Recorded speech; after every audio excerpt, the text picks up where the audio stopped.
Are you sick and tired of the first person view? Then I present third person view. Third person view. This video is all about if real life had a third person view. Would it suck? Would it not suck? We're gonna find out once and for all. And if you stick around until the end of this video, I 100% guarantee you'll see the end of this video, okay? What's up, gamers? It's your boy Pen, back at it again with yet another outside gameplay video. And today we're gonna explore the third person view. Just a little backstory. I made this video with the assumption that you clicked on this video just to see some third person gameplays. So that's exactly what I'm gonna do in this video. I didn't know exactly what I should do, where I should go, what kind of gameplay I should show. Damn those rhymes though. So I came up with a brilliant idea of asking you guys on the in-game forums about things I should do when I go free roaming. This guy said, just go without expectation. Just go without expectation. This is literally what free roaming means. Oh, and by the way, this game we're playing right now is called Outside. Surprisingly, not a lot of players know that this game even exists, even though it has a player base of 7+ billion players. And yet only shy of 700,000 are really aware that they're playing the game?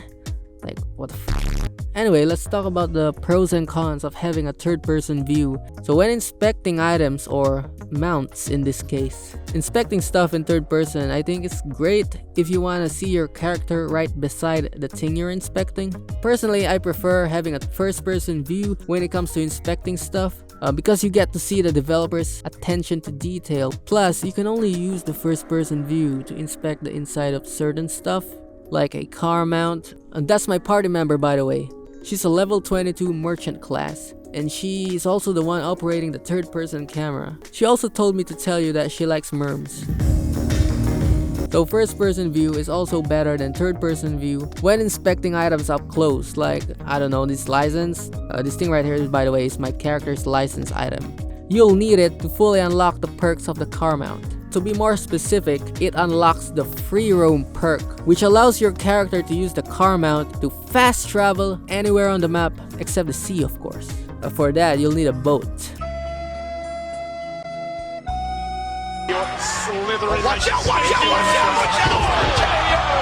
Right now, my character is walking towards the park.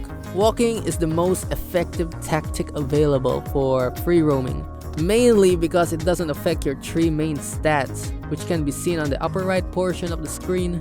So we got the hunger bar, right below that is the thirst bar, and that yellow bar is your stamina. Walking doesn't drain these three stats as much compared to jogging, which is faster than walking but also drains those three stats much faster. The stamina drain from jogging is even faster if your character is like mine, wherein your endurance stat is extremely low, to the point that getting the exhausted debuff becomes a very common thing.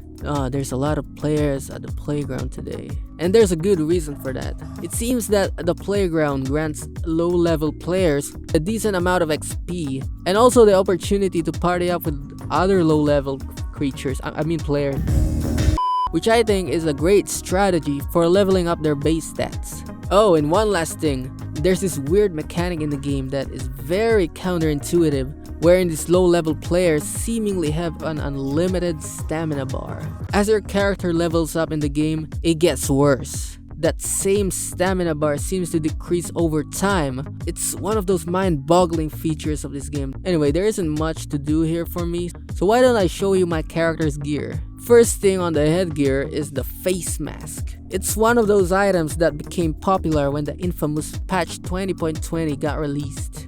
Its main perk, Contain, decreases the chances of other players getting infected with a sick debuff if the wearer is sick. One of its side perks is Guard, which decreases the chances of your character getting the infected debuff. And the last perk, Mask, is the reason why the face mask item became a well sought out headgear by many players across most servers. Now this perk removes the mark of the man. So this perk removes the mark of the unmasked debuff. In most servers, players with the mark have their free roam feature disabled in most servers. Next up is the cap. There's really not much to say about this item, except that it's got a huge ass Bill. This cap has the long ass Bill modifier, which decreases the base perception stat by 15, but is also a great way to prevent the glare effects of the sun, and that's about it. This clothing item has a unique perk, Quick Slot. which provides your character with one extra quick slot for small and light items. Up next is the cargo pants. Now this item is really great at carrying items. It's probably better than the backpack. No, it's not. But it's close. The cargo perk basically gives your character 4 additional quick slots. Well, actually it's supposed to be 6 because there are 2 more pockets at the back, but I don't really use those, so I disabled them. That's why I got 7 quick slots in my inventory bar. 4 from the cargo pants, 1 from the sweatshirt. Wait, but that's only 5. Why are there 2 extra slots? Those 2 quick slots, those are my hands. And lastly, we got the Boots of Speed. Now this item is crucial for free roaming. That whopping plus 70 movement speed basically allows your character to walk, jog, or sprint on almost any biome. So yeah, that's basically it. That's my character's gear. Damn, I didn't mean for this to be a TED Talk, but it is what it is. It is what it is. We got a second suggestion from user Captain Sad. Try running. It's an easy way to build up some mental and physical stats, and it opens up the map more. Smiley face. We can test out the Boots of Speed item if it really lives up to its name.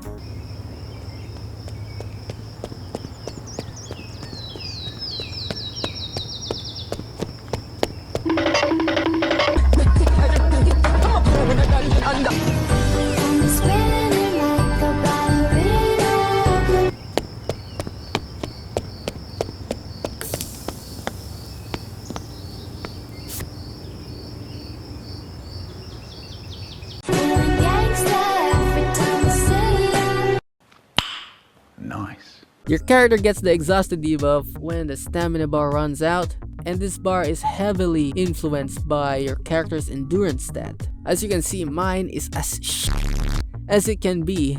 I should probably work on my endurance stat more. Oh, and that run also drained my character's thirst bar by a lot. Now luckily these debuffs are real simple to deal with. To get rid of the thirst debuff, what you want to do is equip Di Potion of Dihydrogen Monoxide, commonly known as water.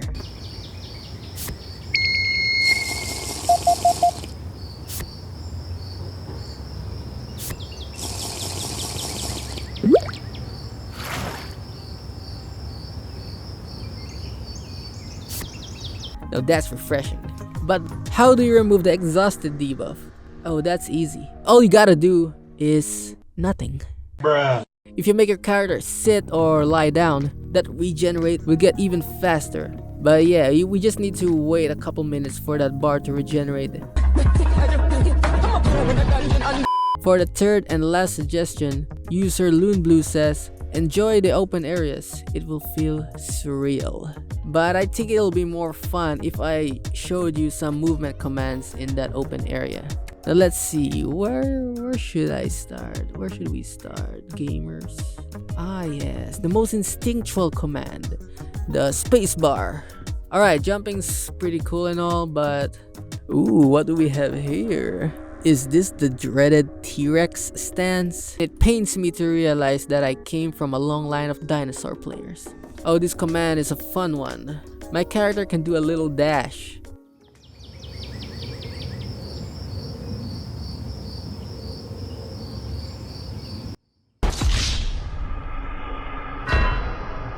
That's cool, I guess. Oh, and be careful. If you spam this command, your character might get stunned for a couple seconds. Just don't spam the command, you'll be fine, Funny story, I was trying to make my character do a barrel roll. Use the barrel roll! But I realized quickly that I haven't really learned the skill yet. I've only discovered it while watching YouTube guides about it. But then I realized, that's not really a funny story now, is it? But I guess I could try again someday.